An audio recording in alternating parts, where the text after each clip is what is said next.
शुरुआत एक बार फिर से आपका स्वागत करता हूं मैं जितेंद्र जोशी YouTube चैनल पे। पिछली क्लास में हमने किया था व्यापारिक बैंक द्वारा साख सृजन की प्रक्रिया। उससे पहले वाले में हमने किया था व्यापारिक बैंक साख सृजन किस प्रकार से करते हैं वो। पिछले क्लास में हमने किया व्यापारिक बैंक की साख सृजन की प्रक्रिया, जिसमें हमने एक सारणी बनाई और उस सारणी के द्वारा जो है वो हमने अध्ययन किया था।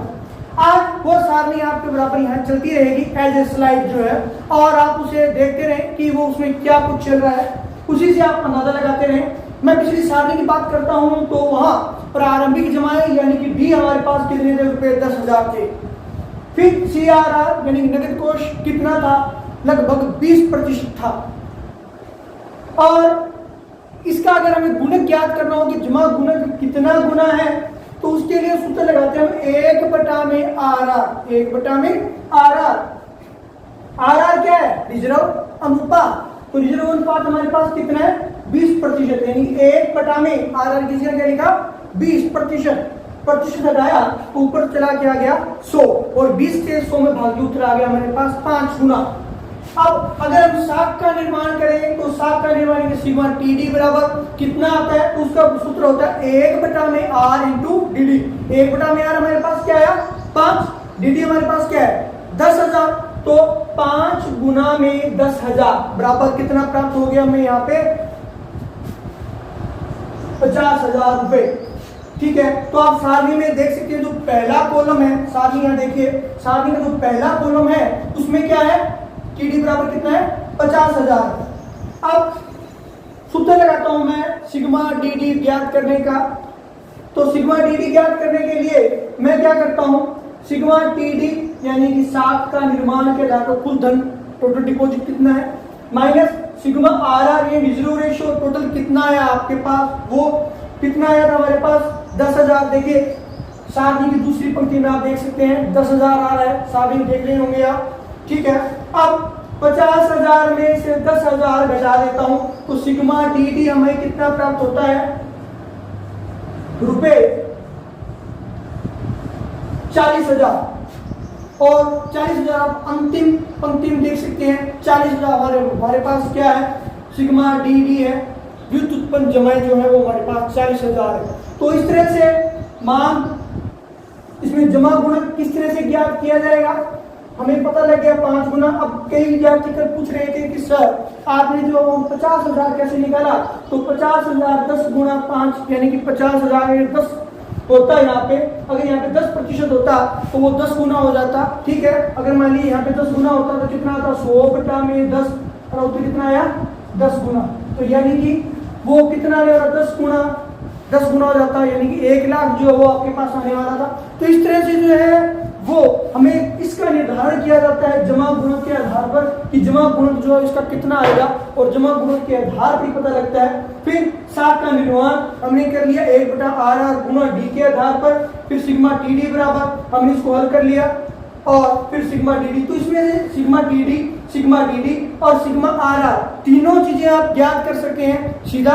कई बार पेपर में आपको मोस्टली कंपटीशन लेवल पर ऐसा होता है कि SSC एग्जाम या अन्य कोई स्पेसिफिक एग्जाम होता है, उसमें जो ये पूछ लिया जाता है कि प्रारंभिक जमा इतना है, CRR इतना है, तो आप हमें ये ज्ञात करके दिखाइए, सिग्मा RR ज्ञात कीजिए, सिग्मा TD ज्ञात कीजिए। तो उसको आप जो है इसके माध्यम से हल कर सकते हैं। आप इसका स्क्रीनशॉट ले लीजिए। इसके बाद में जो हम साख सृजन की सीमाएं करेंगे। अब हम करने वाले हैं व्यापारिक बैंक साख सृजन की सीमाएं, कि क्या क्या सीमाएं होती हैं कि इससे आगे जाकर व्यापारिक बैंक अपनी साख का सृजन नहीं कर पाएंगे। पहला होता है बैंकिंग विकास का स्तर। आपके देश में बैंक की कितनी शाखाएं हैं, बैंक की पहुंच कितने लोगों तक है। यहाँ कुछ 2 बातें लिख देता हूं। एक तो बैंक की जो है वो शाखाएं या इस शाखाओं की संख्या कितनी है। दूसरा आम जन तक पहुंच कितनी है बैंक की। ये बातें जो है बैंकिंग विकास के स्तर पर निर्भर करती है।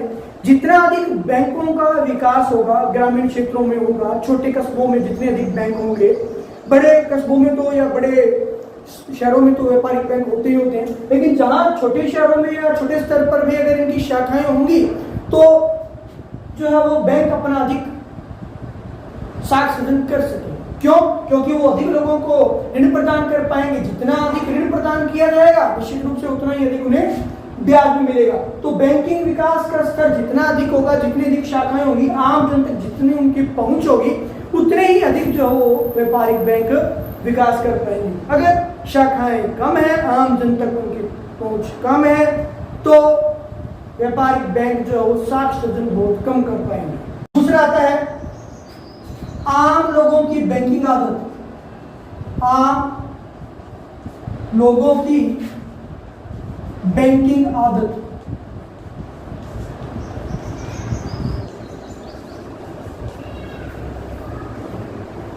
जनधन खाता खुलवाने से पहले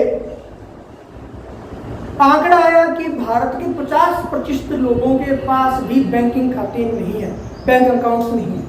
इसलिए जो जनधन खाता योजना शुरू की गई और उसमें आम लोगों को, विशेष तौर से उन तबकों को जो अधिक नगद में विश्वास करते हैं, उनके खाते खुलवाने की कोशिश की गई और लोगों में बैंकिंग आदत विकसित की गई। लेकिन उससे पहले अगर लोगों की बैंकिंग आदत नहीं थी तो व्यापारिक बैंकों की साख सृजन कम थी।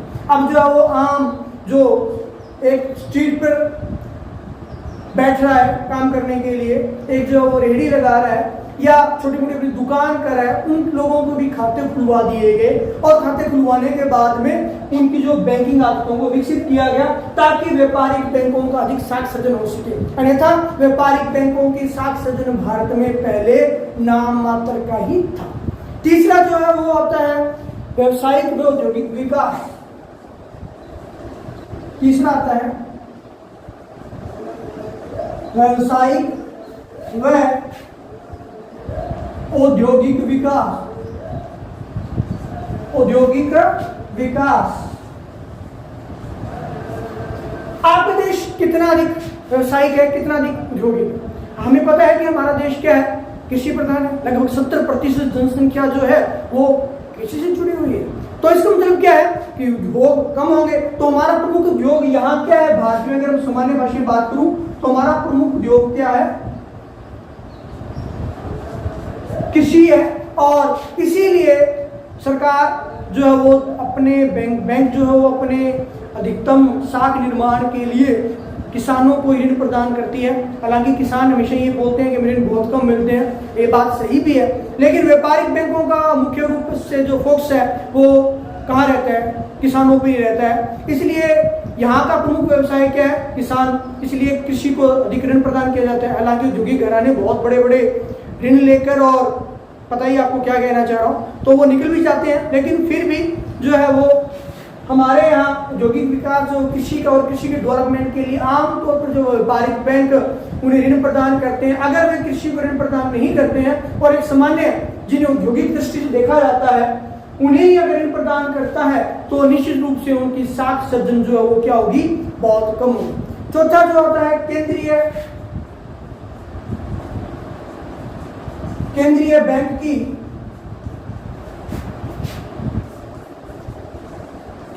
मौद्रिक प्रणाली।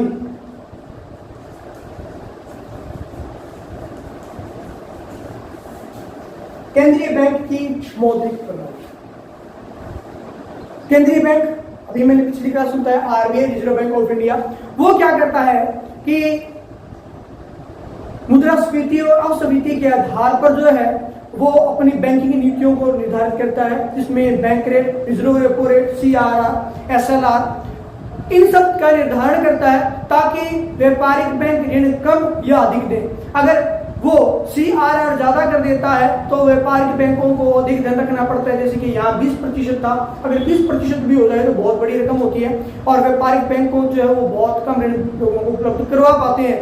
तो इस तरह से जो हमारा केंद्रीय बैंक होता है ये नीतियों का निर्धारण करता है। कुछ उसमें देश की सरकार की भी हिस्सेदारी रहती है, वो भी उन्हें निर्देश प्रदान करती रहती है और उन्हीं के आधार पर जो केंद्रीय बैंक मौद्रिक नीति का निर्धारण करता है। पांचवा आता है विकट स्थितियां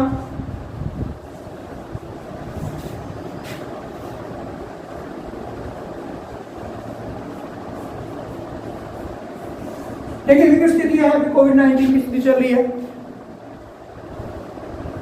और केंद्र सरकार के निर्देश पर एक बार बैंकों ने जो आपकी लोन की किस्तों को 3-3 महीने के सस्पेंड कर दिया। हालांकि हमने भरी है, हमको और बैंकों ने ली भी है, लेकिन वो पूर्ण रूप से प्रभावी नहीं हो पाई थी क्योंकि व्यापारिक बैंकों के यहाँ नुकसान हो रहा था, उनकी साख सजन कम हो रही थी। लेकिन विकट परिस्थितियों में भी जो है वो व्यापारिक बैंक, विकट परिस्थितियों की महामारी होती है, युद्ध, बाढ़ इन या कोई प्राकृतिक प्रकोप, इन स्थितियों में व्यापारिक बैंकों की साख सजन की जो प्रक्रियाएं हैं वो निश्चित रूप से प्रभावित होती है। तो इस तरह से हमारी जो है वो व्यापारिक बैंक की साख सजन की सीमाएं थी। आप इनका स्क्रीनशॉट ले लीजिए।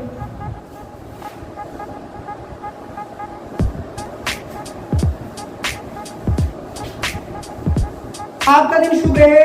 जय हिंद, जय भारत। वीडियो को लाइक शेयर करना न भूलें और हाँ, चैनल को अवश्य सब्सक्राइब करें।